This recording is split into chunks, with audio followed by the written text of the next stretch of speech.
Ross got out of the tractor and he smelled something. It was like something smoldering. Wonderful morning. Got some wind. Sun's in and out. Ross cleaning the windows.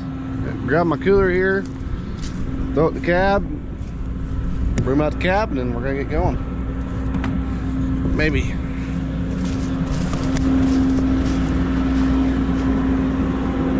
Man, this thing's dirty. Ross, why do you have to get the combine so dirty? I don't know. Beans are dirty. The beans are clean.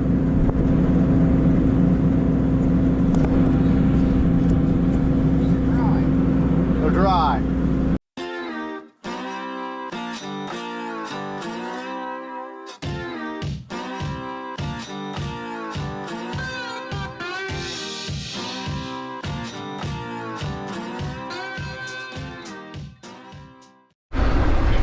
That's what I want to do today. So today, we're driving a truck currently. Got a truck driver sick, so I had to drive a truck. So we had got some trucks going to the elevator this morning, so I had to drive a truck until those truck drivers got back. We'll try to go get beans after lunch. But yeah. Oh my.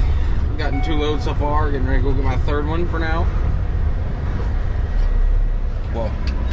Getting a little hot.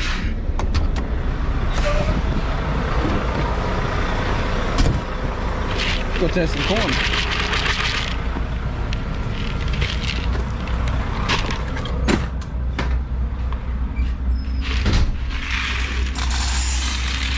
Dump it in the tester. Full.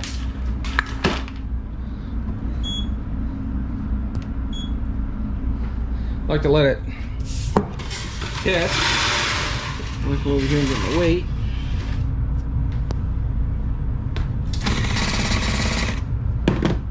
I don't really have time, so I sit here and do the bushels.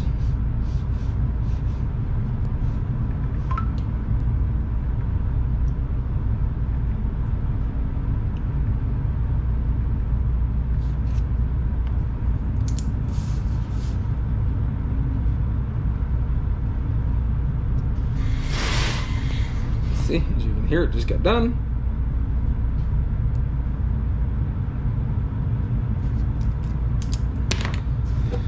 Okay, then we come over here, look what we got. Come over, back over here, write it down. That's, I can't write.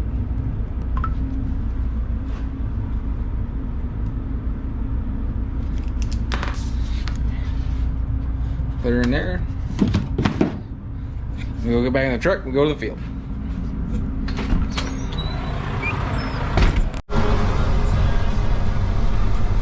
Well, we're down cutting double crops. They don't look the best, but I mean they're about as good as what you can ask for, I guess, after the summer we had. So we had a pretty dry summer, but yeah. So anyways, I got a phone call coming in. 33. There's places out here where it'll get up. We'll have a couple of loads that'll be about 55, 60. But I mean that's about what you expect on this farm after a dry summer, because there's no irrigation here. So raise 100 bushel wheat on it, but hard to raise a pretty good crop, or pretty good double crop bean crop after that. So yeah, it takes a lot of work, it takes a lot of time. You know, a lot of what our problem with double crops is, like especially on this field, is, you know, you go over that say 7 or 8 times with a sprayer, let alone the planters, the air drill, combines, the grain carts, the trucks on the end of the field. I mean, so really, after you raise a double crop bean somewhere, you need to go through and deep rip it and hopefully try to get everything out of it. This is also our hilliest farm, or hilliest farm, I guess you can say. It's kind of, yeah, this is where this head really shines. It's got the flexible cutter bar in it and the hinges and everything. It just floats right across a lot of this stuff. So yeah, it's really nice. But got a pretty good sample today too. A couple of green pods in there. Nothing crazy. Actually, there's more green pods in there. I thought there'd be down here because it all burned up at the end of July. So yeah, but we're trying at her. How's everyone doing today? Today we're back at it, cutting beans again. Double crop beans actually, today. So as you can tell down there, you got, I don't know if you can't really tell, but you got the bean stubble and the wheat stubble. So which, when we're cutting double crops, we want to try and cut those during the day, or when it's light outside, because sun starts going down, these beans get tough to cut, because then you gotta cut through the beans, and then you also gotta cut through all the wheat straw. So that's why we try and cut the double crops during the day, and they're a little longer cut, because you get heavy dew, then you gotta let all the straw dry out and stuff like that. Takes a little bit longer to cut them. But yep, so Alex up there cutting away, and about 70%. That's what I like about this machine sink. So I can, up here in the corner, I can see what he's got in his grain tank, which is kind of nice. Even though I can just look and be like, oh, I can't see it yet. So whatever. But it's nice and stuff. At night, and I can look at it, be like, oh, he's gonna want to unload here soon. So you gotta find the combine. So yeah, that's nice in that sense, and I can see where he's cut so far. I got that all set up and that figured out, so that's been handy. So hopefully we're gonna see if we can't get these cut tonight, see what happens.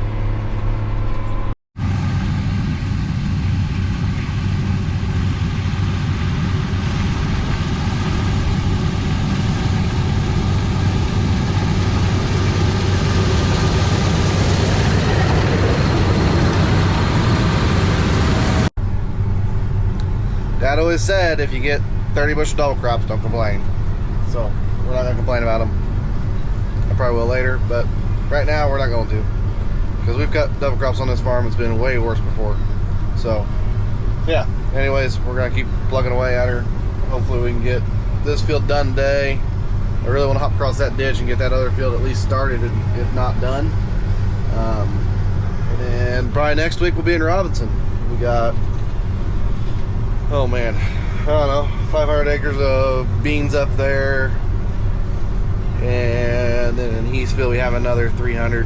So yeah, gotta get it done. Getting closer.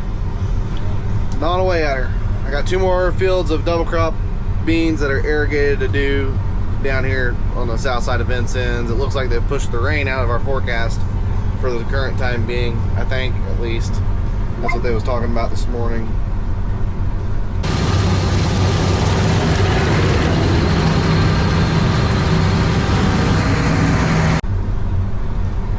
They got us down to a 45% chance now for tomorrow.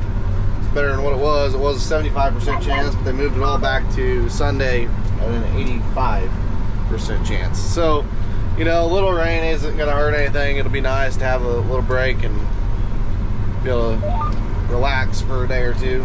And we got some things we got to do starting next week. Yeah, so anyways, be nice to do that. I need to start getting ready to go lay tile too. So it's on the list. Look at Rossi sitting up there. Now, as far as like on a field like this, having a grain cart here, like, yes, having a grain cart here is great, but do you need it here? No, definitely not. If I wanted to, we could have the truck park at the end of the field down there, and it'd probably be more cost effective to just dump on that truck. But that being said, we still have a lot of stuff to do yet. So we need to get these beans out about, I mean, not necessarily as quick as possible, but in a timely manner. And about the best way you can do that is to have the grain cart sitting up there so that the combine's not stopping, it's always moving. We could cut a little faster if we wanted to, but at the same time, I'm not going to push it on these double crops. You'll break something. It's not something you want to do, is push this combine too hard, especially in double crops, because I mean, I could be out here cutting it 7.5, 8 mile an hour if I wanted to, but I do not want to do that. I don't want to fix everything whenever I break it. And yeah, so anyways, we are taking our time and caressing it and taking our time. But there's a lot of rolly hills out here. there's some rocks in some of these gullies you got to watch out for. So especially up there around like the terraces and whatnot, you gotta really kind of pay attention when you're in fields like this. It's not a flat field where there's no rocks, no sticks, nothing like that, where you just go, beeline it and go. So yeah, but combine is definitely overkill here, but we're taking it all in. So we have not had any more belt troubles. The last belt trouble that we had was actually, I don't know if it was necessarily my fault, but it might have been. We put the splice in backwards. So there is a certain way that that splice goes in on these heads to where that bolt, whenever it comes around, it won't catch on the center of the head. And I think that's what my last belt issue was. I'm not exactly sure on it, but I think that's it. And we're hoping that we've got all the problems fixed. I got 2 new poly pieces coming, and the poly pieces go in the side of the head there, and they go underneath the belt. And the poly piece holds that belt from going underneath the, there's like a tab that sticks out about that far that holds the belt up, so then that way it'll go and guide. It guides it onto the top of the, like into the guides that go along the front of the head. So yeah, anyways, and a lot of what we have problems with on this combine, or on this head, as far as that goes, is mainly wear and tear issues. You got to remember, I'm running a lot of acres with this machine. I mean, we're pushing it. We're pushing it every day. You know, we're in conditions every day that's always changing. You start at 10 o'clock in the morning and you go until 10 o'clock at night. You try to get 12 hours in, sitting in a combine. And I guess what I'm trying to say is to justify it, you got to think about the fact of the matter that, well, whenever I film the videos, usually it's whenever I have a problem for some reason. I ain't put that one together yet. But anyways, it's not all the time. You know, last year we had numerous belt problems. Most of it was warranted and taken care of by Deere. We had gotten everything straight and sorted out. And then, you know, like this year, we think that we have everything fixed. So the one belt that we did on this side, we didn't have to do. Well, and then I had caused my own problem, and we had to do that side anyways. Well, this other side, it was just, it ended up tearing. There's no other way around it. And then we had to put a center belt in this head. So theoretically, we have 3 new belts. We should be able to finish out the season. We had the cutter bar replaced over here. That cutter bar has not been replaced in a long time, and I know it's coming because I can tell by how it's sagging. The cutter bars in these heads, it's like every flexible cutter bar head's going to be. A flexible cutter bar is going to break. It's flexible, it's not unbreakable, it's not a straight solid piece of steel like what MacDon is. So anyways, it's kind of expected to have that flexible cutter bar break, but it is what it is. So yeah.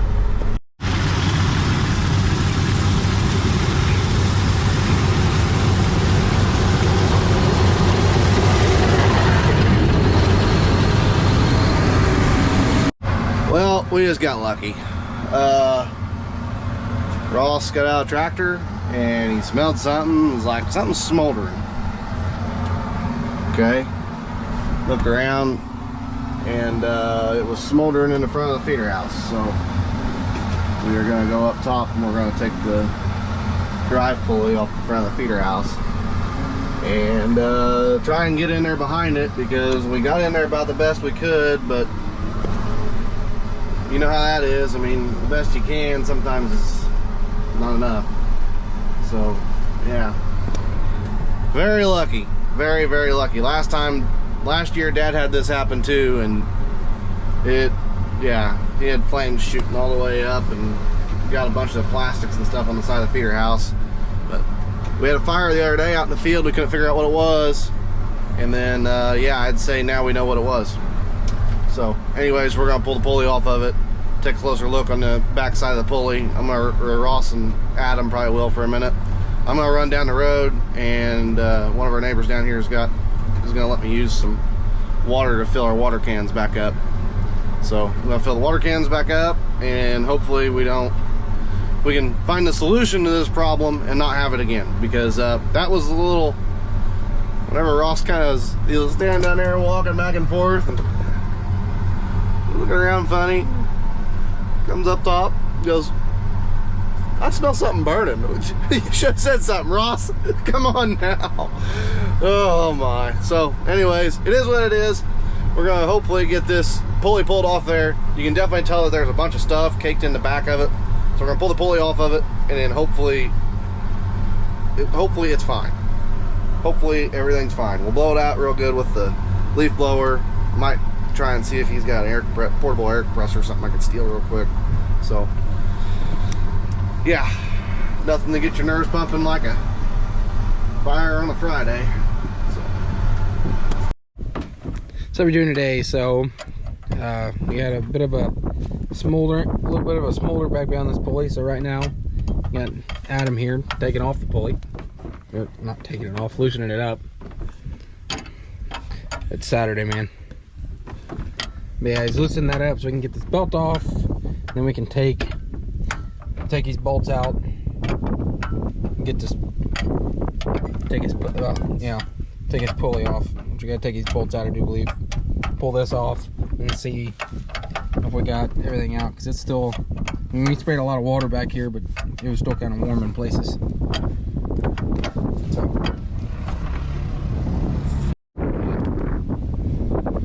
put them back together. Then get the pulley off. How's the story going? Gotta figure out how to get it off, so we end up just taking the water thing, spraying it up inside there, and then got all the junk out of the back of it. As you can see, we got black stuff came out of there. So we got lucky, Ross. Very